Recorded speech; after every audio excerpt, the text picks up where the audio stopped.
नमस्कार। आप सुन रहे हैं हॉरोस्कोप रेडियो, वो जगह जहां अंधेरे की हर आवाज एक कहानी बन जाती है। तो चलिए शुरू करते हैं। कहानी का नाम है सातवीं मंजिल की खिड़की। ये कहानी हमें भेजी है अर्जुन मल्होत्रा ने, जो जम्मू से है। लेकिन जो कुछ भी हुआ, उसने आज तक उनका पीछा नहीं छोड़ा। जम्मू के पुराने मिलिट्री अकादमी के खंडहर को लेकर कई कहानियां सौ हैं।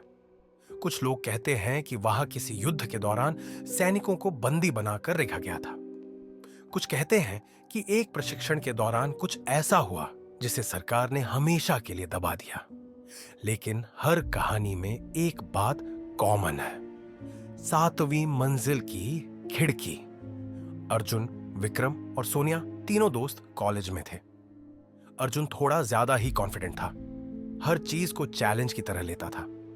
विक्रम शांत और सोचने समझने वाला था, लेकिन अर्जुन की हर बात मान लेता था। सोनिया सोनिया सबसे ज्यादा सेंसिटिव थी। छोटी छोटी चीजें उसे परेशान कर देती थीं। अंधेरे से, सन्नाटे से उसे डर लगता था। एक शाम कॉलेज की कैंटीन में बैठे हुए अर्जुन ने कहा, मोमा यार, इस शहर में कुछ रोमांचक नहीं है, हमें कुछ अलग करना चाहिए। विक्रम ने चाय की चुस्की लेते हुए पूछा, अलग मतलब? पुराने मिलिट्री अकादमी के बिल्डिंग में जाना है रात को। सोनिया ने तुरंत मना किया। अर्जुन, आह, पागल हो क्या? अब वहां जाना खतरनाक है, पुलिस भी वहां नहीं जाती। अर्जुन हंसा। डर लग रहा है। देखो, मैं नहीं मानता इन फालतू की कहानियों को। ये सब लोकल लोगों की बनाई हुई बातें हैं। विक्रम चुप रहा। वो जानता था कि अर्जुन एक बार कुछ ठान ले तो पीछे नहीं हटता। ठीक है, अर्जुन ने कहा, मैं अकेला ही जाऊंगा, तुम दोनों यहीं बैठकर डरते रहो। सोनिया ने विक्रम की तरफ देखा। विक्रम ने एक लंबी सांस ली। चलो, विक्रम ने कहा, लेकिन सिर्फ बाहर से देखकर वापस आ जाएंगे, अंदर बिल्कुल नहीं जाएंगे। अर्जुन मुस्कुराया। उस रात 11 बजे तीनों एक पुरानी बाइक पर निकले। शहर के बाहरी इलाके में पहाड़ी के नीचे वो बिल्डिंग खड़ी थी, 7 मंजिला। लेकिन अब उसकी हालत ऐसी थी जैसे किसी ने उसे जानबूझकर मरने के लिए छोड़ दिया हो। बाहर एक पुराना बोर्ड था जिस पर लिखा था, entry prohibited, danger zone. Building के चारों तरफ बेतरतीब झाड़ियां और कचरा फैला हुआ था। दूर से आती हुई हवा की आवाज कुछ अजीब सी थी, जैसे कोई सीटी बजा रहा हो। देखा, सोनिया ने कहा, यहां तक आ गए, अब चलो वापस। अर्जुन ने टॉर्च जलाई। बस 5 मिनट, मैं बस ग्राउंड फ्लोर देखना चाहता हूं बाहर से। वो तीनों मेन गेट के पास पहुंचे। गेट आधा खुला था। अंदर से एक भारी सीली मिट्टी और जंग की बदबू आ रही थी। अर्जुन ने गेट को धक्का दिया।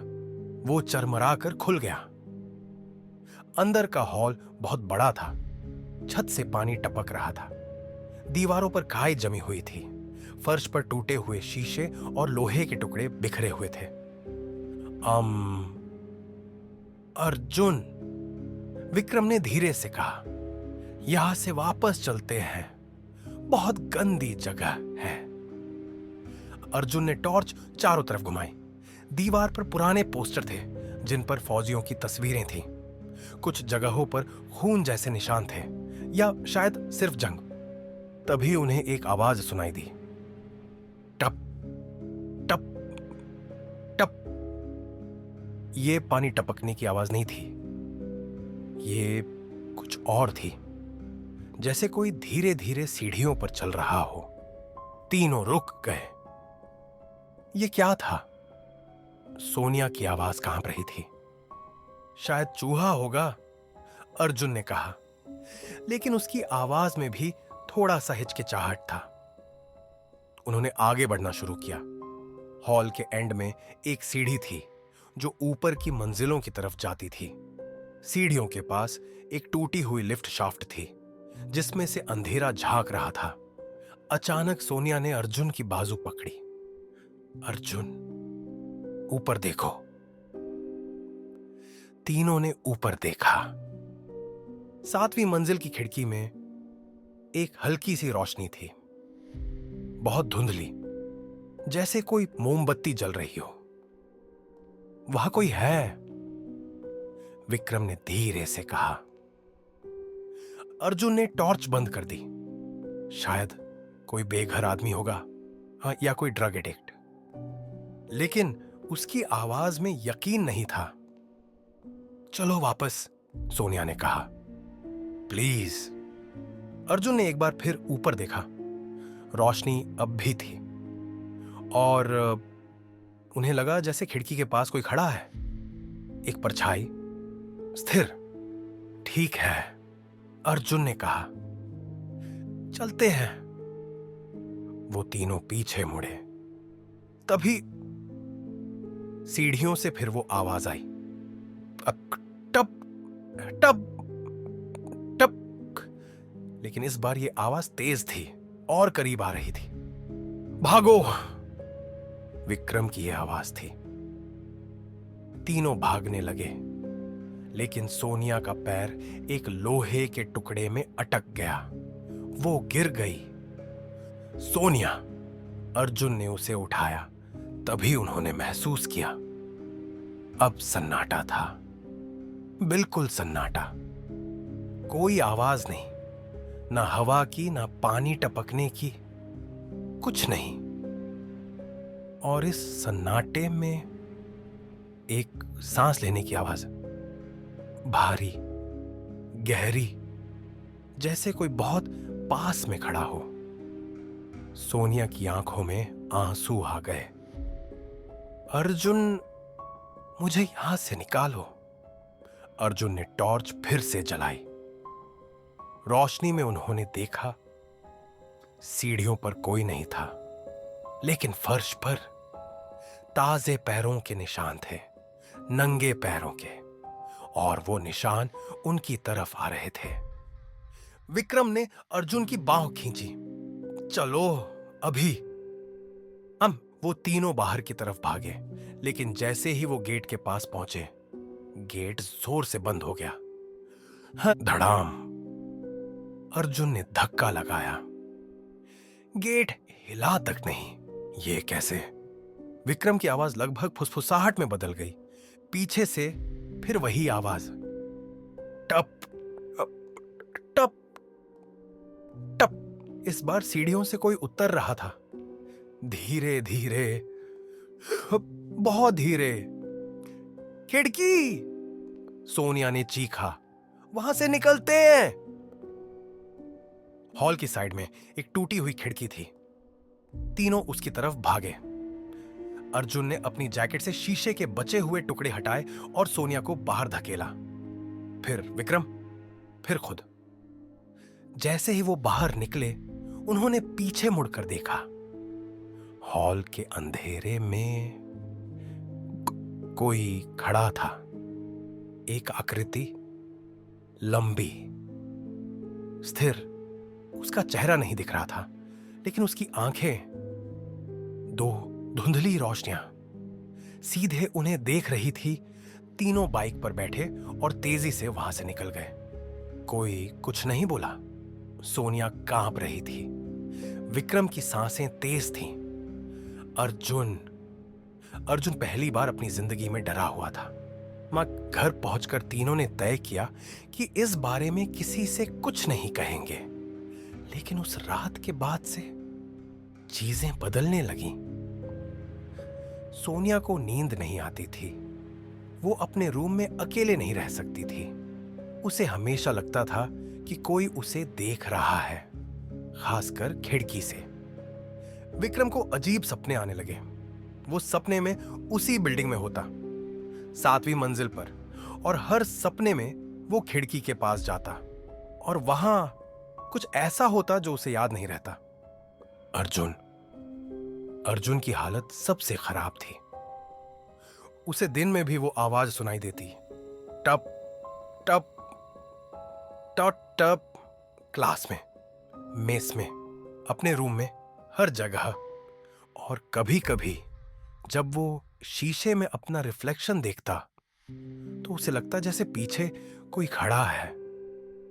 3 हफ्ते बाद अर्जुन ने फैसला किया, मुझे वापस जाना होगा।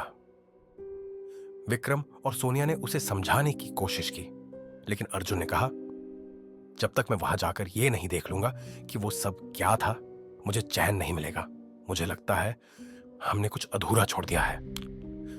तुम पागल हो, सोनिया ने कहा, वहां मत जाओ।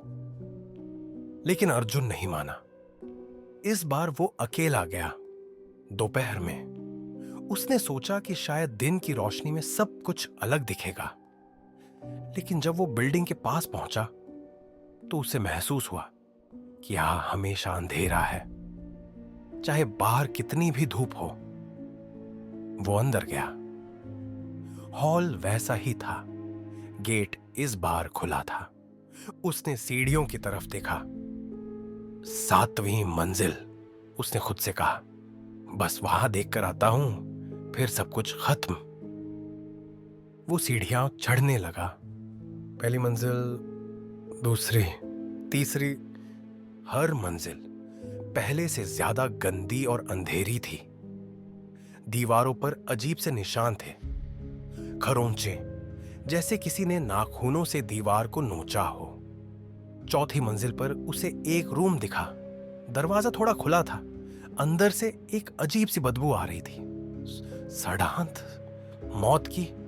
अर्जुन ने अंदर झांका नहीं।